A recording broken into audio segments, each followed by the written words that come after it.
Iran ने बहुत बड़ी धमकी यूएई को डायरेक्ट दी है।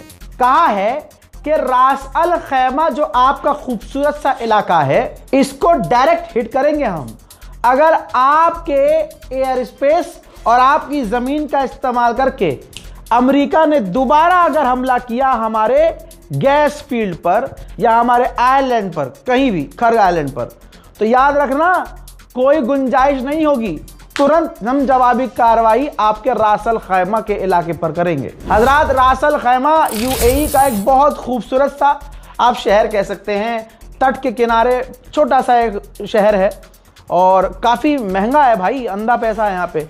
तो जाहिर सी बात है ये यूएई के लिए बहुत बड़ी धमकी है, क्योंकि जहां तमाम देश, यहां सऊदी अरब अपनी फौज चमका रहा था कल तक धमकी देने के लिए ईरान को, और सऊदी अरब के विदेश मंत्री ने भी खूब धमकियां दी हैं, डायरेक्ट धमकियां दी हैं। अमेरिका जीत का ऐलान कर रहा है, नेतन्याहू कह चुका है ईरान हार गया है। इन तमाम चीज़ों के बाद यूएई को डायरेक्ट धमकी देना इस बात की दलील है कि अभी बहुत सारी ताकतें हैं ईरान के पास और ईरान बिल्कुल एकदम आखिर तक लड़ना चाहता है। मोहतरम हजरात, ईद तो भैया ईरान ने मनाई है और मुझे समझ में नहीं आ रहा ईरान कंफ्यूज क्यों हो गया है। भाई ईद है, दिवाली थोड़ी। फादरलैंड पर रात भर पटाखे, रात भर फतेह मिसाइल, रात भर खैबर मिसाइल, रात भर नसरुल्लाह मिसाइल, रात भर खुर्रम शहर 4, रात भर फतेह 2 मिसाइल। अरे भैया, रात भर क्लस्टर मिसाइल। और भाई साहब दिवाली याद आ गया इसराइल को, पूरा फादरलैंड बोल के तो आ गया अगला। तो अब फादरलैंड अगर हमने बना लिया है तो भारत के त्यौहार भी तो एक्सेप्ट करने पड़ेंगे उसे, इसराइल को। तो ले दिवाली, दे दबादब, दे दबादब। कई जगह इसराइल में, कई जगह ईरान की तमाम मिसाइलें धपाधप धपाधप, धूम धूम धूम। देखिए